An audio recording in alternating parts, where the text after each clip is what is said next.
Welcome to the Trailhead, where trails start and stories unfold.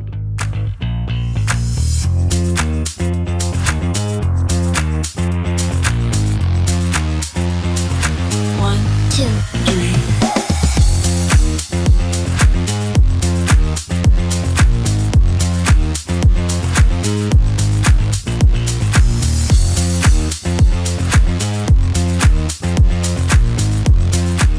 Welcome to the show, everyone. Now here's JD. In this episode of The Trailhead, we sit down with Sand Hollow 4x4 and have a long discussion about Sand Hollow State Park in Utah. Because this episode recording ended up being so long, we've split it into two parts. Here's the first. The other part will be up in a few days. Thanks for listening, and welcome to The Trailhead. Just let me know, and we'll get it added to the list so it's something that we can all kind of go over at some point. I'll handle all the video and get the pictures and stuff to share. I just need you to talk about it when we get there. Okay. Got it. Let's see here. What else? We talked about, and this is a reminder for anybody that's listening to the podcast today, that $100 to get your FAA test is significantly cheaper than any kind of fine you might encounter for having a YouTube channel that you're not supposed to have. It's still a little gray, a bit of a gray area, but it's worth checking out. Huh. I didn't know that. Yeah. What we were talking about it with Jason asked about it the New York Jason asked about it the last time we were here. And the big thing with that is the law states that if you're monetizing or you're making any money off of your channel, then you need to have, or you're making any money off your video, then you need to be a licensed drone pilot. It's $100 to take a test that's 60 questions long, and you're licensed for a couple of years. It's not terribly difficult. Sometimes it's harder to find a place to actually get the test done than anything else. If you need something on that, I can help you out. It's not a hard thing to do, and there's a lot of YouTube videos. You don't have to pay anybody to do an online course. We need to come up with nicknames for me and Jason. We just call him Jason. You just call me Jaeger. I mean, I'm good with that. I gotta write that down someplace. Yep. You. Jason Carnes. I think I call you Carnes. Carnes. I call you Carnes. Yeah, there you go. Yeah, that's what everybody else calls me. That's true. Jaeger works. Jaeger, Carnes. I answered all of them. We could call you Cheeto after my favorite reel that you guys have ever... No, she just ran because the kids were coming outside, but I pretty much answer to her raising her voice. If it comes out in Spanish, I don't know what the hell she's saying, but I listen. Like I'm in trouble. That's awesome. Yeah. All right. Give me one moment, guys. I got to go to the washroom real quick. I'll be right back. Talk amongst yourselves. Sorry. So, hey, what trails did you hit when you were down there? Did you hit them all, or what'd you get? We did Slip Block Gulch twice. We did Tokerville Falls once just to go get a video with all our friends. We did the Maze. We did the Fallen. We did Milton Mile. Double Sammy. We did Double Sammy. At night in hell. Double Sammy at night in hell with everybody doing three Double trails Sammy at at once. night's fun.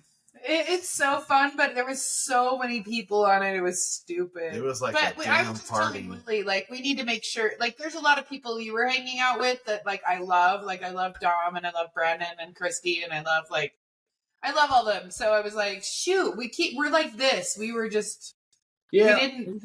You know, we're all like that. You know, and I will say that I expected to run with Dom and Brandon and Oscar at least once or twice, and we ended up being with them almost every damn night, which was great. I love them. I love dealing with those guys.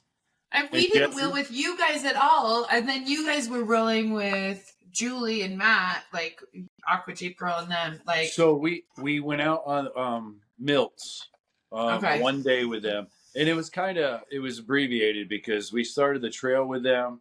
It was us, Julie and her husband, and Eric from Concord Trails, and then Mark from Spartacus Spartacus Oh, JP. I love them so much. Oh, yeah, I know. they're Well, like you hung out with some of our friends, and then like I don't know. We just need to be better planners next time. I want to hang out with you guys. It's tough though. It's tough because everybody down there, we all just want to get together, and Exactly. I feel like if we all wanted to get together, we would never make it through the trail. Yeah. True. But Sand Hollow's good because there's so many spots to stop at. Like, I mean, like you're at obstacles within seconds of each other, so it's so nice because we all get to hang out in that way. You were actually off-roading with people that you didn't even know was there, but you were friends with them on Instagram. Oh Yeah. that happened a couple times. Like Yeah. we wheeled, and then later on that night, they sent a message on Instagram, and we're like, "Holy shit, we were wheeling with you all day today, and we didn't even know it was you." And I'm like, Oh, dude, that happens all the time. Like, I all know the that time. Like, I'm like, what the hell is this? Like, it's yeah, crazy. I told him, I was like, that's okay. In person, I look a lot shorter. That's what I've been told. Because we went to the vendor show and we met somebody that I've been talking with for a long time on Instagram, Skull Crusher. Oh, And- was he there?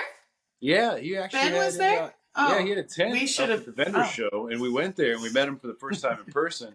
That was the first thing he said to me. Kind of threw me off. He was like, "Wow, you're a lot shorter than I thought you were." And I'm like, "That's a first. Okay, thanks." You know what I heard about you? Julie said you're a lot more calm and like methodical on the trail than she thought you would be. She thought you were going to be a party boy, like jumping around and stuff. Like it was really interesting. That was the one thing I heard about you. Well, Like on the she's trail- like, he's really like chill.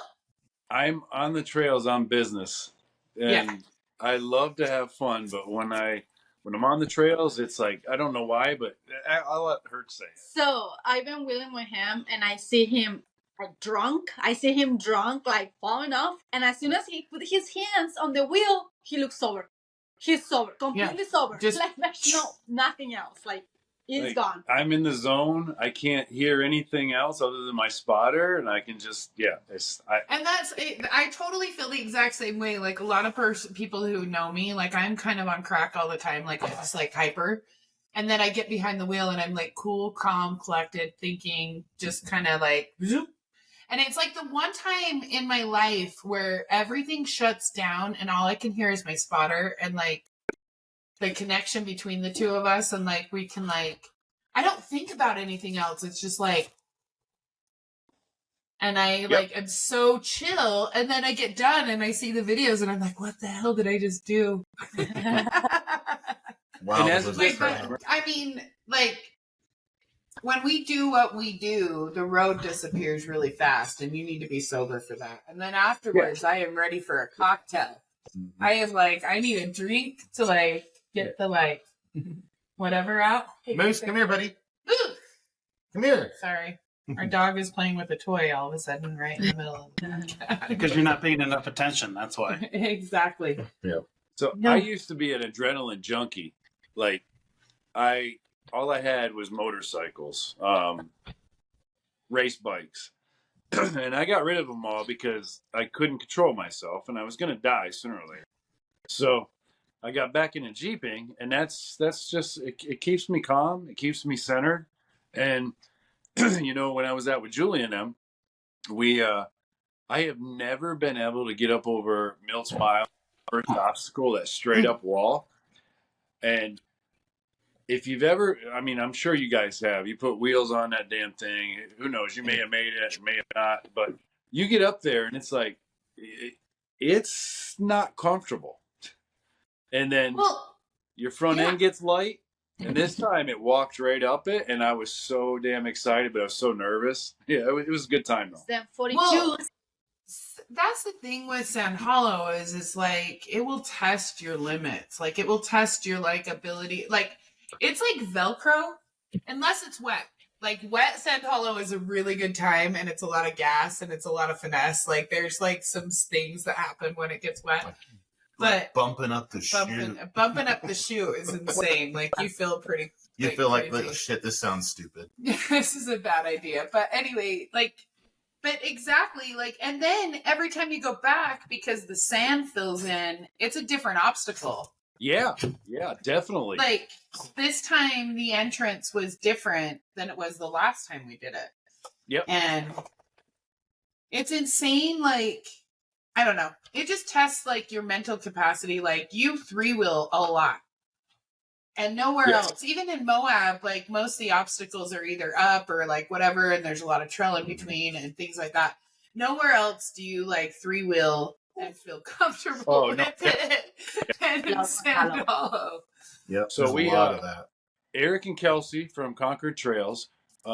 It was their first time down there in Sand Hollow, and I talked it up. I told them they were going to love it, and then of course Mark Spartacus. He's been down there several times.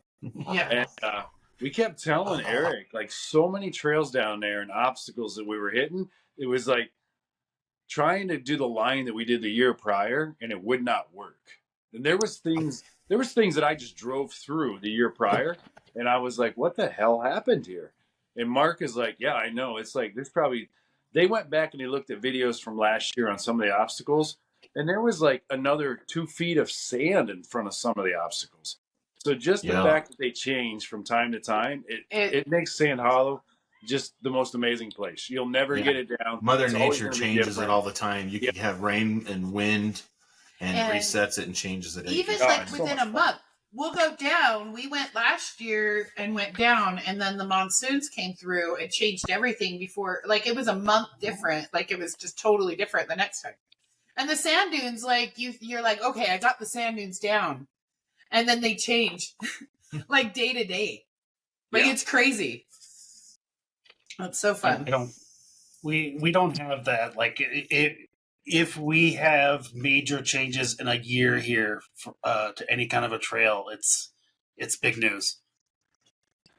Yeah, Well, it's like day to day. It could be from a tornado or maybe, yeah. Or The Jason entrance to Milton Mile right now is ridiculously hard. Unless you take the far easy line, like the middle line that most people like to take. There was like 5 feet of sand there last year. You could just drive up it and bump up it. Now you've got to like kind of get yourself lined up and use your lockers and stuff. You used to be able to just walk over it. Now you got a Milton Mile. Yeah, that's the entrance. So that's the one. Excuse me. Me and Mark were talking about was even on Middle Monkey a year prior. There's more sand at that entrance. Yeah. Like well, he lined up on it. We've been there where the sand is so high you can't see that first rock before you come over. So we've been where it's completely covered and you just drive up to Middle Monkey. Yeah, I bet if it was like that, the Gladiator might have got up it. It's never Mark, getting up. Mark gave it a hell of a try on Middle Monkey with that Gladiator, and it just JTs are not having it. I mean, there's two JTs. I don't know how the first guy did it. He looked like he bumped up it. Something super sketch that I wouldn't want to try. The other guy, Mark was ready to let it rip. Was he really? He's always ready to let it rip. He's so ready to go. cool. But I told him too. I was like, "Hey, Mark, you're probably gonna make it, but if you do, your rock rails are never ever gonna open back up." No. So there was a Gladiator on our trail that is Project Overkill, had 46-inch tires. He got up it. Well, that's and then different. And the other Gladiator that made it up it, I don't know. I think he had a V8, but it seemed like he bumped up it and did something super sketch that I'm just like, when I'm sitting in that position on it, I'm like, would I bump it from here? No, I don't think so. I'm getting down. Well, it wasn't. Well, I mean, Max, I think it's Max Glad. We only no, it wasn't. One letter was able to make it. Yeah, I think it was Max. Yeah, I don't know. Remember? Yeah, it was the white one. Yeah. So I don't know what he did. He's got more courage than I do, I think. Did you try going? Oh yeah, I did it in the I did it in I tried it again in my JT. Every time I've tried it, I've been. Oh, okay, but you haven't done it in your short bed when you gliding. Yeah, I still haven't had success even with the short bed. It's the breakover on that. It's the breakover. It's the breakover on that, but it's not letting glide. Yeah, because the wheelbase doesn't change it. If I had better sliders or different sliders, I mean, rock side sliders are great. But if they had some boat side ones that didn't just jut out like they do. Yeah, like if you threw those Moto built ones on, the frame, the weld ones, you probably, Yeah, And, that might and make the the confidence difference. factor of knowing that they're welded there, and Yeah. Yeah, big difference. exactly. You can't really roll through stuff with the rock slides. Mine are taking a beating though. I just put my my welded frame mount ones on prior to going on the trip. This one right here, she's the first one to try to mount. Yeah. Not on purpose, but they worked. Thank God. Yeah. Oh, look. Sorry. Did you say that again? I didn't catch that line exactly. The one where Lily tried them out, and that worked. All I heard was something about mounting, and I was busy. I had to blow my nose. It was not okay. Lily All mounted right. them? Mounted me? I heard. Yeah. Okay. And we're too far into the weeds. We have guests. That's all I'm saying. Hello, Offer the Crystal. guest Thank a you for Cheeto. joining us. Hi, Crystal. Hi, Crystal. What? All right. So, am I the only person here who doesn't know Crystal? Oh, we know Crystal very well. We love this girl. I don't think we've met her. No, Okay. All right. but we're really friends. Well, Crystal, that's a perfect opportunity for you to introduce yourself. Go Well, ahead. yeah. So, what was your guys' name? So Lily, and we have Jason with the Y. Oh, There's no awesome. Nice fucking to Y meet in my you. name. No, there's no Y in my name. No It's just Y? regular Jason. Got it. So nice to meet you. I'm Crystal. My husband is actually on a tour right now, and he'd be with us tonight. Nice. I'm Crystal. My husband's name is TJ. He goes by TJ. And we run Sand Hollow 4x4 out here in Sand Hollow. So it's Nice. kind of about us. It's a guided tour company. We do off-road instruction classes down here, still on the mountain. But Wow. a little bit That's about awesome. us. That's so It was very nice meeting you. You too.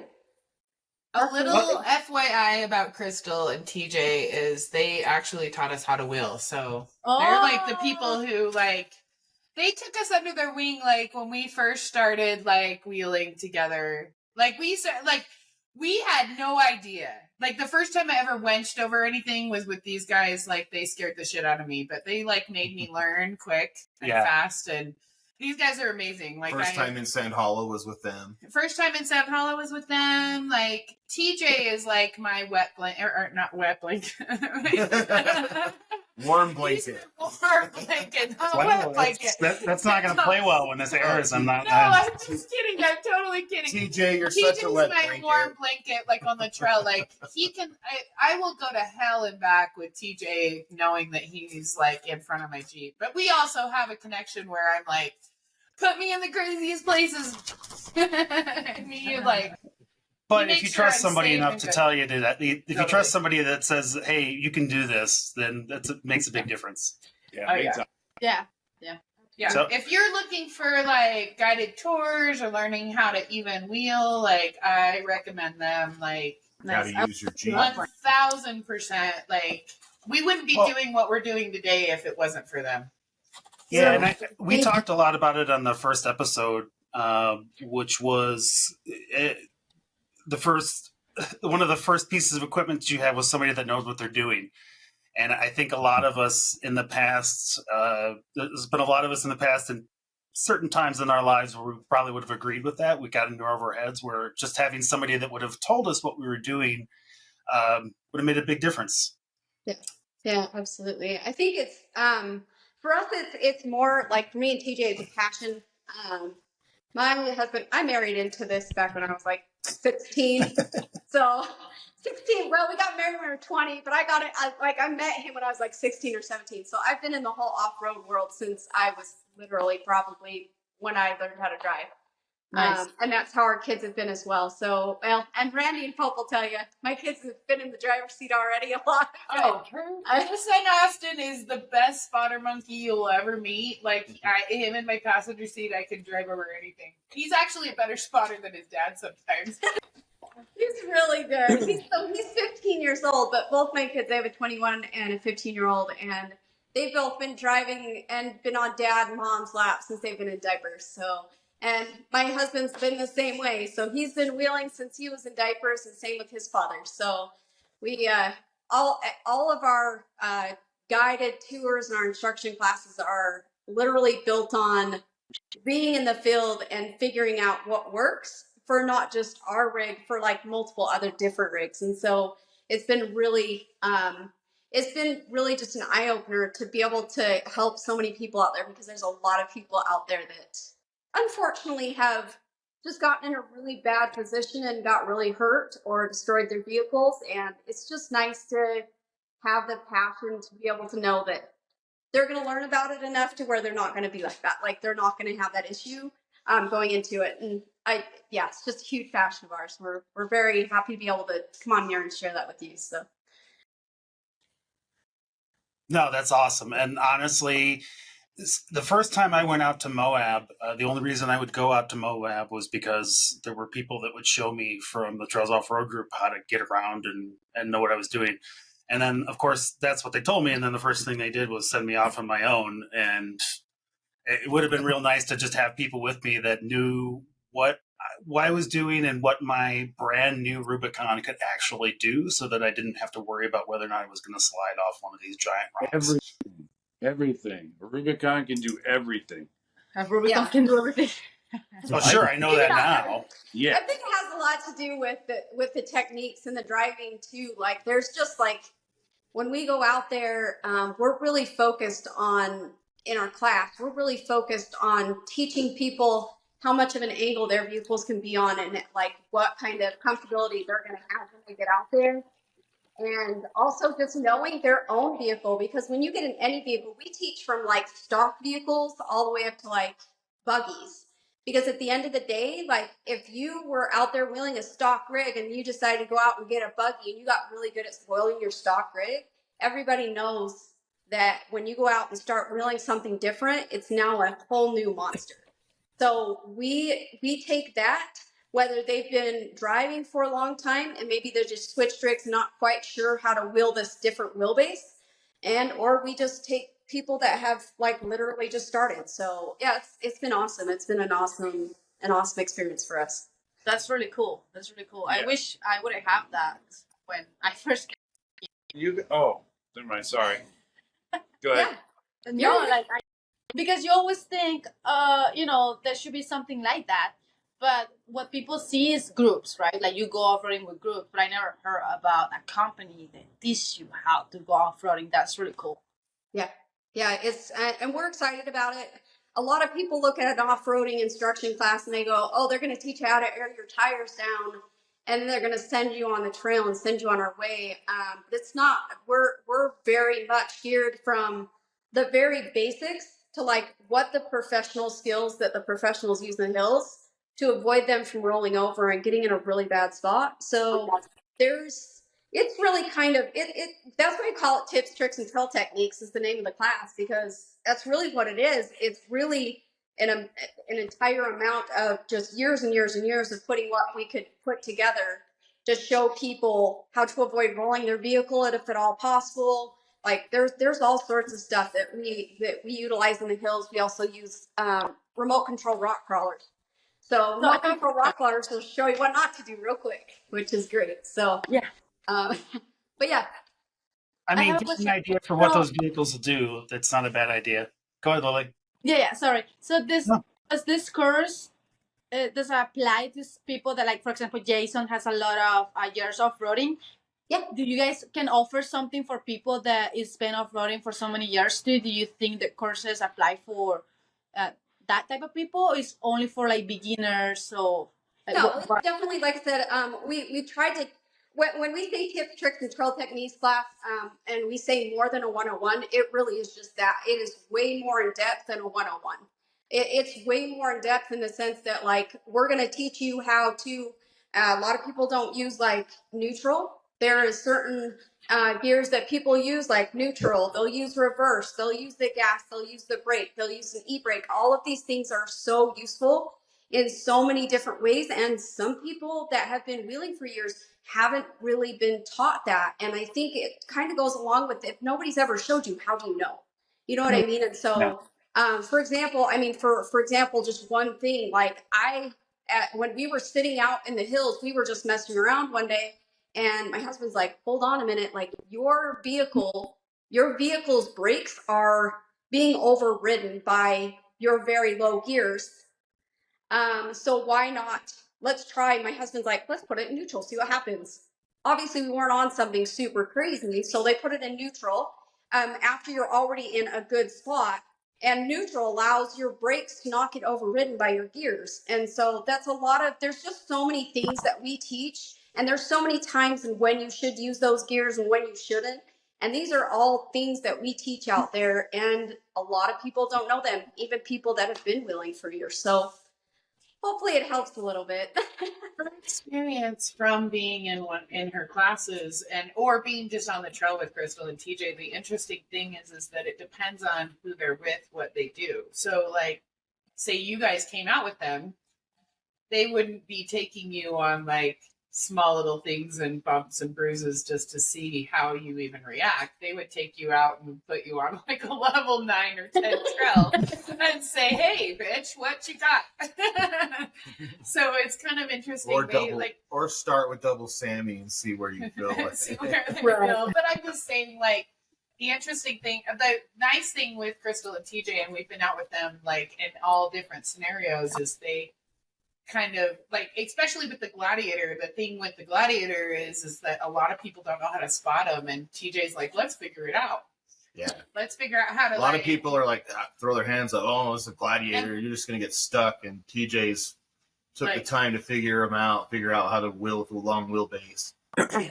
Like, I have lots of body damage, but it's only when TJ's not watching. No, I don't. You bring up. That's why I've got the Bob bed now. Though. I'm telling you what, like, as a person being out there that everybody will count on to spot, but you have that diverse group of Jeepers in there, it's not as easy as most people think. You know, it's if you have that TJ, you have that LJ, and then you have that JK or JKU, and then you throw a Gladiator in there. Every single line is completely different. It's stressful as a spotter. I tell you what, it's not easy. Yeah, well, and I can, right. Yeah, I can spot him, so I can spot buses, and I can spot a JL, but I can't spot. Like, I have put people in bad spots. You said you can spot buses, but he's got. Yeah, because I spot him all the time. Don't you have the smaller like bed now? So is that a short bus? No, it's a short bus, but the like wheelbase is so long, it's like putting a bus through a crevice. Like, it's crazy, but like, I can't spot anybody with a shorter wheelbase. It freaks me out. Like, I'm like, oh crap, I can't put you there. You're gonna tip over. Oh yeah, I feel the same way about the people with the 4-doors and the JTs. I can't do it. Yep. You remember back in the day, like a 4-door came up, and you're like, oh, they're good to go. They're not flopping. And then they come out with a Gladiator, and it's like, I've driven her Gladiator down a descent that I was like, felt like I was going to flop over in my JKU. Going down. And I drove her Gladiator down it, and I'm like, the hell was that? It's going down. Exactly. It's boring. It's boring. That was a speed bump. Yeah. Like the Dragon's Tail of Moab feels so calm, so gentle in a Gladiator because your back tires are still up there about 2 feet by the time you're down. Until that bumper hits, and you're like, Jesus, I think somebody yelled out, that's the Gladiator mating call. Yeah, that was Jason from Arizona. Oh, yeah, like tight turns. It's his front wheels will start be done working before the back even does anything. But when it comes to tight turns or all kinds of stuff, he's screwed. Oh no, he's screwed. Yeah, I have to Austin Powers every turn, man. Yeah. Going off-roading on Oregon with a Gladiator is not fun because they have a lot of trees and you have to do a lot of turns. Well, that's the Pac Northwest, though. I mean, the Pac Northwest is there's a reason why they call it. Like, I think back, a lot of us remember Mel Wade and Evo, and they did the project. What was it called? Project JK or whatever. And they called it the tight Pac Northwest wheeling. That's where it comes from, is the trees and everything else. It's like, if you have a long wheelbase, yeah, it's tough to get through the woods out here. I think too, we've learned a lot. So Pritchett, we've done Pritchett a few times, guys, in Moab. Like, Pritchett's our second home. We have family down there. We've been going down there for as long as I can remember. And Pritchett has gotten really bad. Like back in the day, Pritchett, you could take our little 89 Nissan manual Nissan Pathfinder with 33s when 33s were considered big, and you could take it in there. It was no big deal. You go in there now, and to go down an obstacle called down and dirty, you're going to be using either gas to gas out of that and not die, or you're going to be going down and using a twin stick or rear dig to get yourself around. And we've wheeled a lot with Rory Irish, and a lot of those other people are just amazing wheelers as well. So it's weird because we've learned a lot what you can actually do with your hubs. You can actually turn hubs in and out, and actually to gain rear dig, believe it or not. So there's like so many things that you can do that over the years we've just learned in the hills wheeling with all of these people, and now we're kind of putting all of these years of experience into one big class. And someone goes, why don't you do a 101? Because someone will want to come back to the 102. And I'm like, no.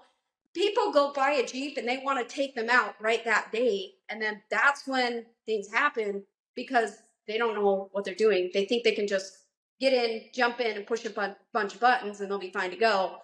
There's a lot of people don't even know about slap shift, believe it or not. And so they're driving at 4 low in drive and, things like that. People. Hell yeah, 4 low in So drive. you're man. saying unlock your hubs to do a rear dig? You can. Why wouldn't you just shift to 2-wheel drive? Because it's a little bit easier on some of the components. And I know Rory had mentioned something why. And I apologize because my husband's not here to answer some of these questions. These are all I'm not calling you out on anything. No, I'm just you're good. But there's some incredible tools out there that people just don't know that they actually have right at their fingertips that we teach. And it's, like I said, the class is so much more than a 101 out there. To put it in 2-wheel drive, it's just so much harder because your whole you have to shift to neutral. You have to do all that kind of stuff. Right? So and you don't have to free the powertrain if you just unlock the hubs. When you're in a weird spot, to just be able to undo your hubs, do your thing, be done, and put them back in. It's so much easier than going, okay, I'm not in a level space, because sometimes our vehicles want to be level to go in 4-wheel drive. So there's so many things. I never thought of that. I mean, as soon as you said it, I was like, okay, that concept's kind of cool. So just some of the things we've learned over the years, and it's been eye-opening, but it's also been nice because, like, I've also, when you think about it, when you're driving, like, your back tires don't follow your front tires. If you've ever been in the snow and you pull out of the driveway, people tell you, and we will tell you, to actually wheel with your back tires, not your front. If you think about that, right? Because if you're wheeling with your front tires, your back tires are going to be either tracking on the inside or they're going to be tracking on the outside, depending on which way you're turning. So you always have to be watching where you're turning. And so that's why we talk to people about wheeling with your back tires instead of your front. No, that's especially awesome advice right there. So awesome advice. What's your guys' Instagram again? I want to look you up. I'm interested. Let's meet in Sand Hollow and we'll go wheeling with Crystal and TJ. She'll show you all their tricks. They're like the best. They are the best. Like, I'm telling you right now. I feel like I lost my coming on this, and I'm so happy. I lost my student. Damn it. You guys got good business going right there. Well, she's going to pay Crystal for it. I don't think she's paying you. Yep. Yeah. Well, when people ask me about, like, my wheeling, I was like, I'm under Jason's. I'm under Jason. Like, I'm a student of Jason. That's what I do. There you go. That's a better way to put that for him. Yep. Have you wrecked yet? No. Okay. No damage in my Did Jeep. you die? Did you die? No. Did you die? No. Did you? Operate better than it ever has. Yes. Have you been on your side more on times the than the road as misfit? well. So. Success. We have a few of those stickers. I don't know about you guys, but I got those stickers. Easy trail my ass, put on mine somewhere. Oh, I like that. Yeah. I got so many stickers. It's awesome. It makes me wheel better.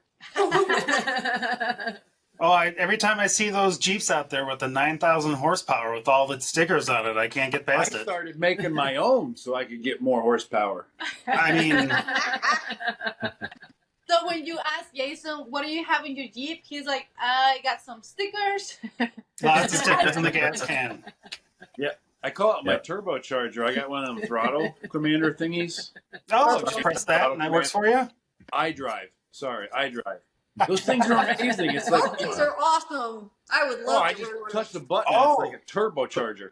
Put pedal Yep. commander in sport mode and then go do the Whitmore Canyon Trail with me. Boom. Oh yeah.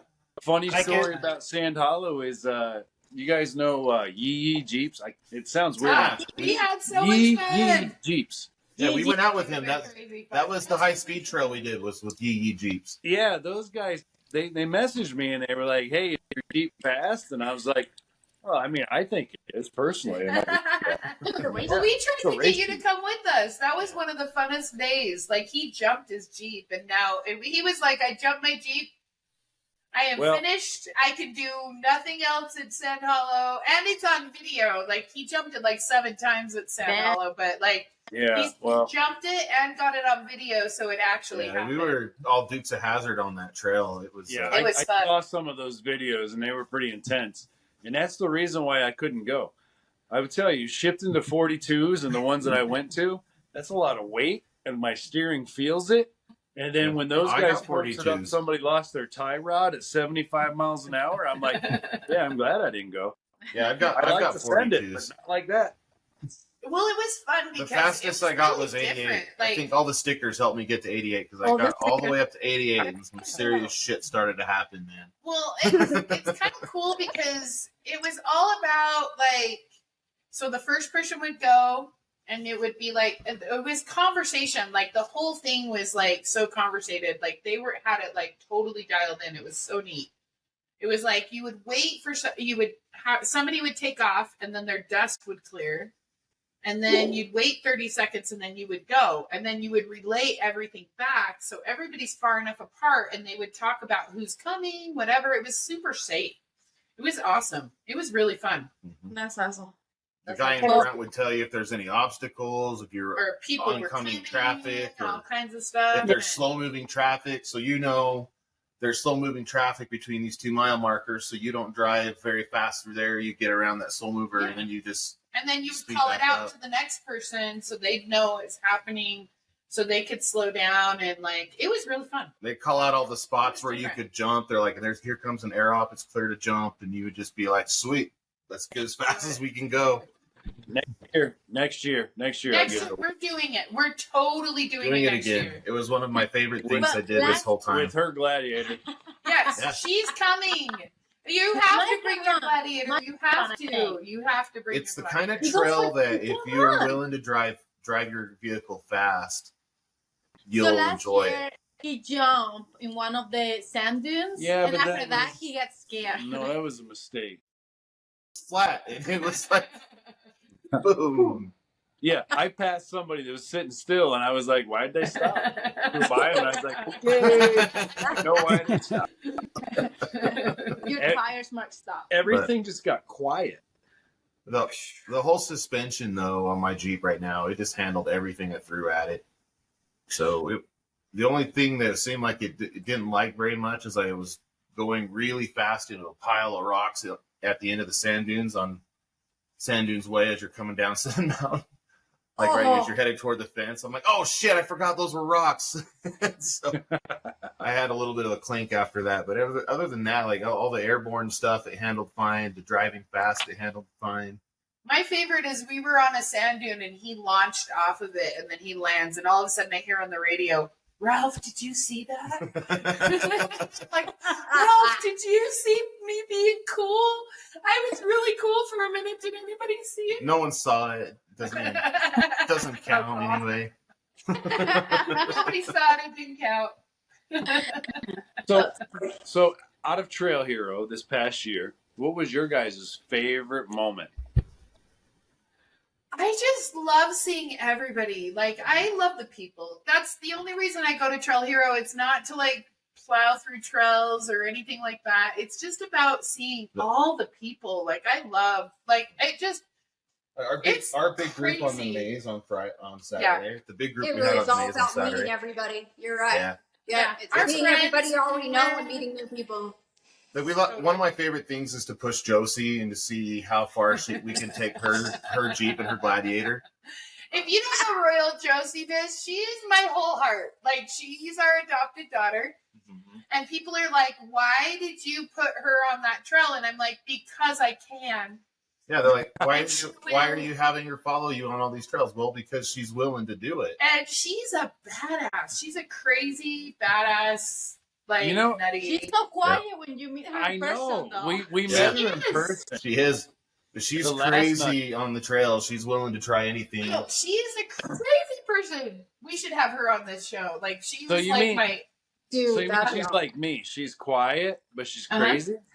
She's Mhm. quiet and crazy. Like, she's like unassuming. Like, she pulls up and she has all these badges on the back of her Jeep. She wheels every freaking weekend. Like, She does. every weekend. She finds an event, something, it doesn't matter. And then she goes out and she was doing like double Sammy stock. Like, it was stupid crazy. We Stupid towed crazy. her like through half a double Sammy the first time we took her. on. We did. She's a crazy person. But people are like, are you sure you want to take her on that trail? And I'm like, yeah. She's down for body damage. It's fine. We took Yeah, her on. I saw her. We took her on the that. fallen. She damaged her Did that hurt? truck bed on the very first Yep. obstacle. She's so sweet with her little like stuffies and all the Like- things, and then she comes out and she like freaking like makes all the boys sad. But she's really fantastic on on most of the trails we take her on. We like to push and see how hard she can go. She's our adopted Like, daughter. she was- Like, I love her. She had like an amazing day with us on the maze. Everything that was on Yeah. the maze, she was just able to tackle and conquer with it, and it's just fun to watch. Like I love I to love- watch everybody test their rigs out and do all the things and meet all Yeah. the people and I love It's people fun. that is willing to try things out and they actually listening to their spotter and they don't freaking out. Like, because yeah, she doesn't freak out. You know, if you She freak was out like when you're almost tipped outside- over on the crack on the fallen, or on the Z turn, on the Z turn on, or not the V notch before the Z turn on the fallen. She's almost tipped over. She's on the party So- line. You know what's crazy though is like I'm not sure. I've never done the Z turn in a Gladiator, but from what I've noticed is like every Gladiator I've watched go through there, it seems like it's a pretty big deal. Where It is. The first two times I Very tried big it, deal. the first two times I did it, the time I did it with TJ and Crystal, you tried to put me on the JL line and I ended up flopped on my side. The next time I was out with Chuck Converse, I actually have that viral video where both of my tires are off the ground, almost tipping over from the same thing.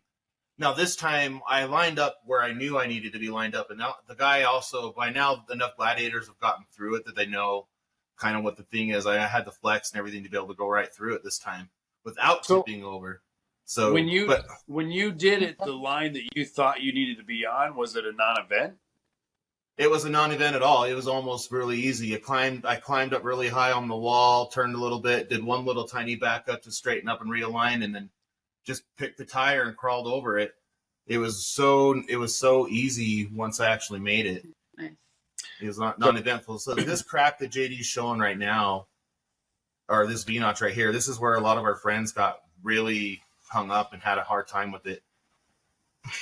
And this one was It's a tough that was one. my nemesis. that was our name. That was That our was my nemesis for a minute because we did it wet in Sand Hollow for Winter 4x4, and it was everything to get up that spot. And then I like walked right over it today, and then that day because it was dry.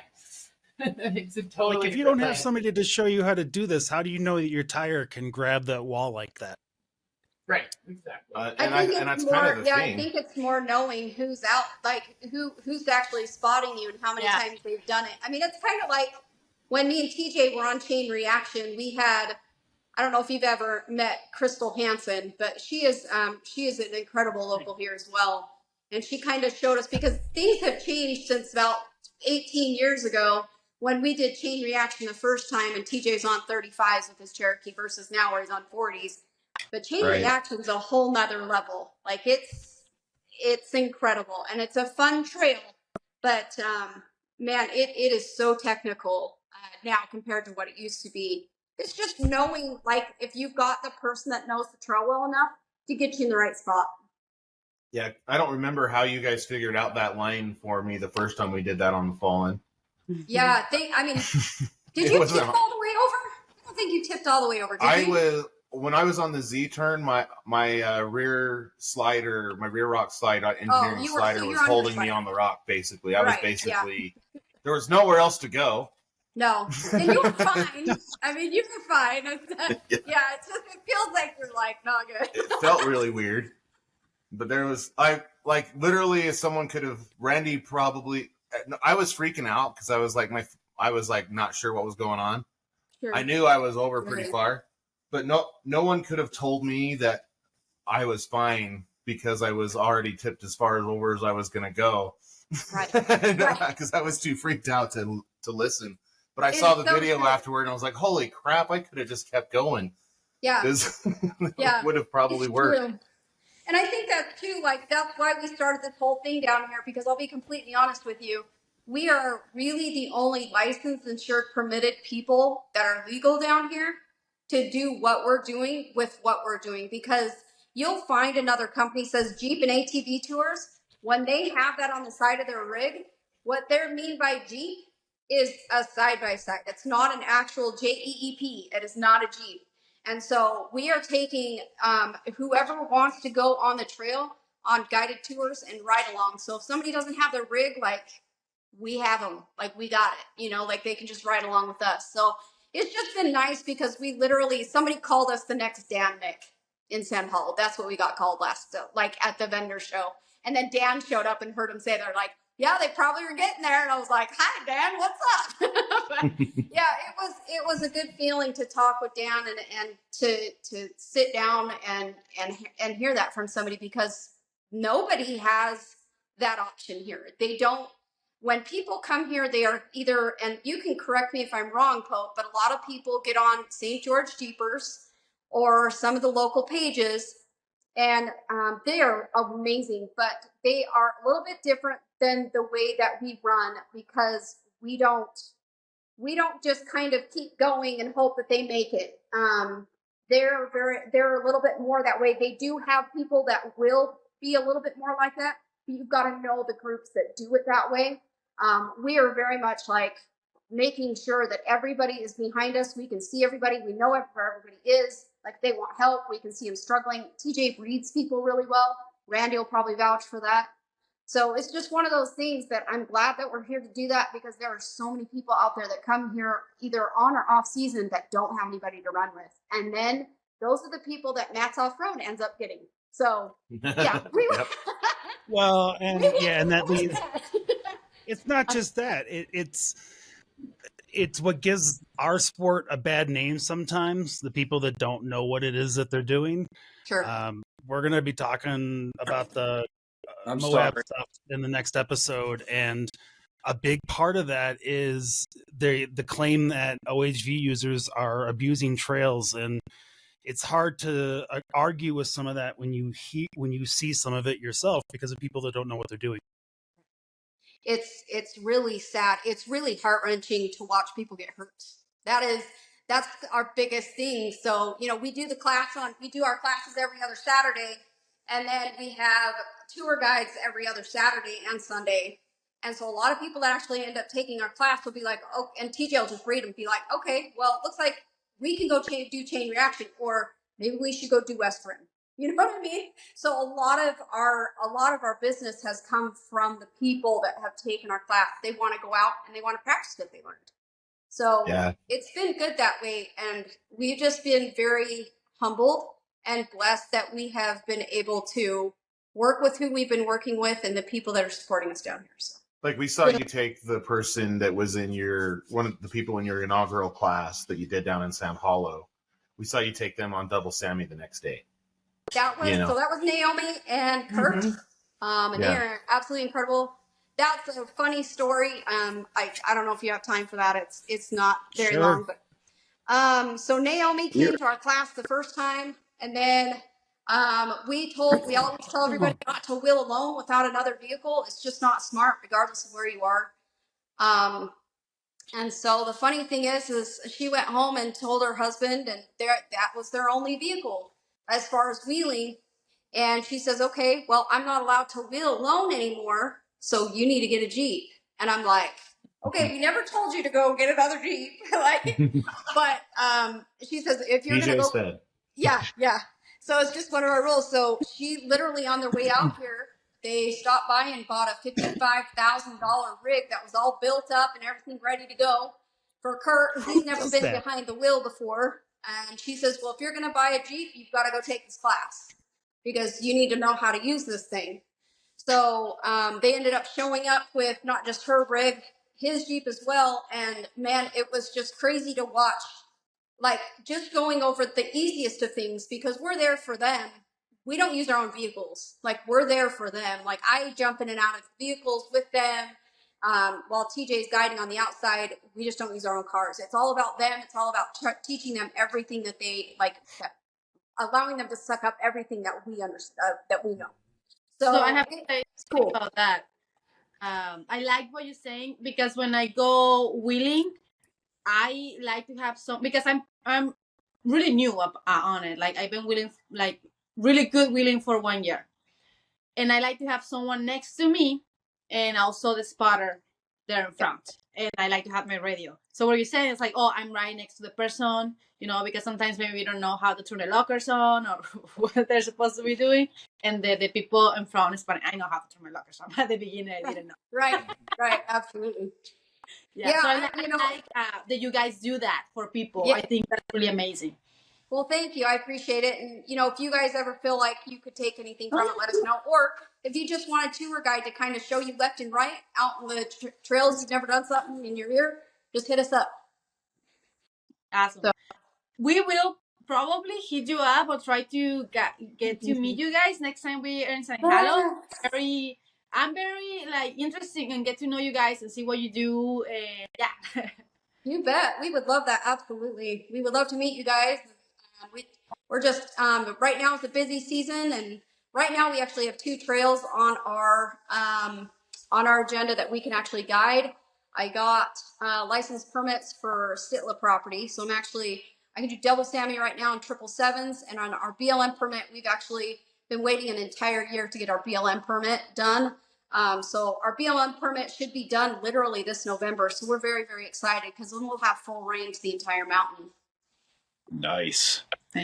So we're very, very excited.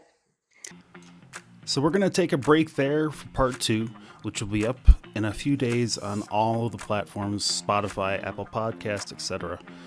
Please join us for part 2 next time at the Trailhead.